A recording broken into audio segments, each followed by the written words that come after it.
wabarakatuh. Perkenalkan, nama saya Talita Syafa Nadif dari kelas pajak 20A dengan NPM 2006474714. Di kesempatan kali ini, saya akan menjelaskan tentang pengaruh hubungan istimewa dalam PPh Badan. Seperti yang kita ketahui, bahwa pengertian hubungan istimewa adalah hubungan antara wajib pajak dengan pihak lain sebagaimana dimaksud dalam pasal 18 ayat 4 UU PPh atau pasal 2 ayat 2 UU PPN. Dapat dipastikan apabila terdapat hubungan istimewa di antara wajib pajak akan menimbulkan dampak terhadap aspek perpajakan masing-masing pihak yang memiliki hubungan istimewa tersebut. Pengaruh dampak tersebutlah yang menjadi topik saya hari ini. Timbulnya hubungan istimewa badan. Dalam penjelasan pasal 18 ayat 4 UU PPh dikatakan hubungan istimewa di antara wajib pajak dapat terjadi karena ketergantungan atau keterikatan satu dengan yang lain yang disebabkan yang pertama, kepemilikan atau penyertaan modal. Nah, ini adalah contoh dari penyertaan modal. Jadi misalkan PTA mempunyai 50% saham PTB. Pemilikan saham oleh PTA merupakan penyertaan langsung. Selanjutnya, apabila PTB mempunyai 50% saham PTC, PTA sebagai pemegang saham PTB secara tidak langsung mempunyai penyertaan pada PTC sebesar 25%. Dalam hal demikian, antara PTA, PTB, dan PTC dianggap terdapat hubungan istimewa. Nah, apabila PTA juga memiliki 25% saham PTD, antara PTB, PTC, dan PTD dianggap terdapat hubungan istimewa juga.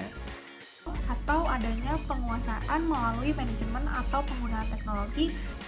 Jadi, hubungan istimewa di antara wajib pajak juga dapat terjadi karena penguasaan melalui manajemen atau penggunaan teknologi walaupun tidak terdapat hubungan kepemilikan. Nah, hubungan istimewa dianggap ada apabila satu atau lebih perusahaan berada di bawah penguasaan yang sama. Demikian juga hubungan di antara beberapa perusahaan yang berada dalam penguasaan yang sama tersebut. Dan yang terakhir adanya hubungan darah atau perkawinan. Jadi, adanya hubungan darah atau perkawinan itu maksudnya hubungan saudara maupun semenda dalam garis keturunan lurus dan atau ke samping 1 derajat.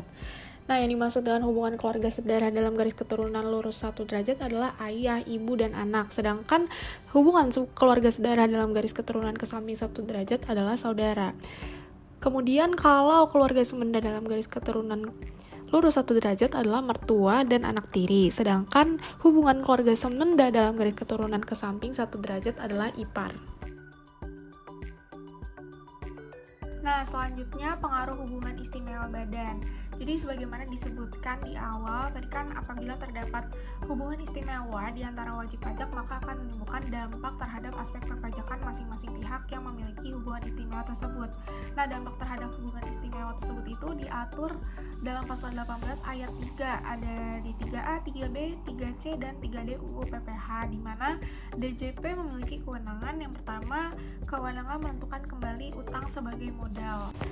Nah, jadi DJP berwenang untuk menentukan kembali besarnya penghasilan dan pengurangan serta menentukan utang sebagai modal untuk menghitung besarnya PKP bagi wajib pajak yang mempunyai hubungan istimewa dengan wajib pajak lainnya sesuai dengan kewajaran dan kelaziman usaha yang tidak dipengaruhi oleh hubungan istimewa dengan menggunakan metode perbandingan harga antara pihak yang independen, metode harga penjualan kembali, metode biaya plus, dan atau metode lainnya. Yang kedua, kewenangan melakukan perjanjian dalam penentuan harga transaksi.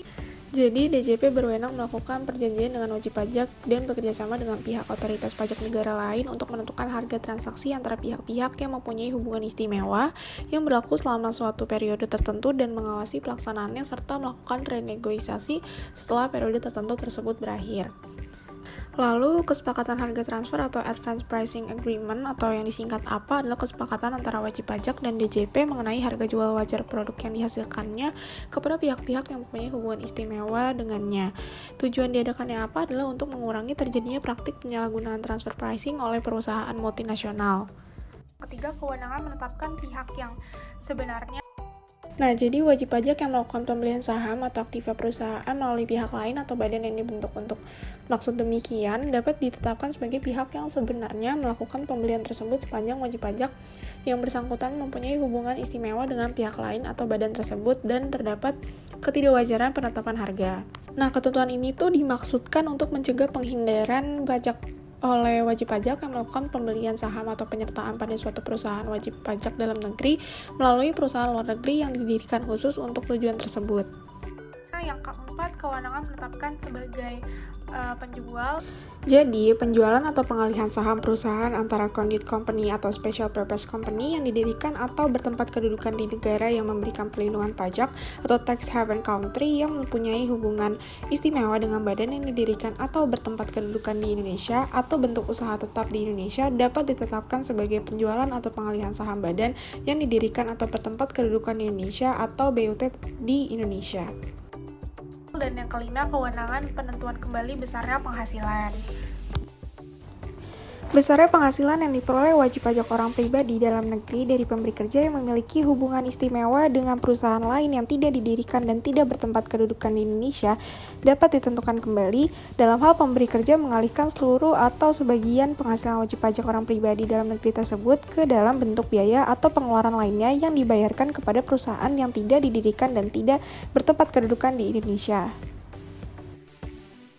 Selanjutnya, hubungan istimewa BUT. Hubungan antara BUT dengan kantor pusatnya adalah hubungan istimewa karena BUT 100% dimiliki oleh kantor pusatnya. Transaksi yang dilakukan oleh pihak-pihak yang memiliki hubungan istimewa sangat mungkin tidak mencerminkan harga pasar yang wajar atau terjadi transfer pricing. Oleh karena itu, dalam P3B, Perjanjian Penghindaran Pajak Berganda, disebutkan bahwa dalam penentuan laba, suatu BUT dianggap sebagai perusahaan lain yang terpisah dari kantor pusatnya dan melakukan transaksi yang sepenuhnya bebas dari berdiri sendiri. Sekian presentasi dari saya, kurang lebihnya mohon maaf. Wassalamualaikum warahmatullahi wabarakatuh.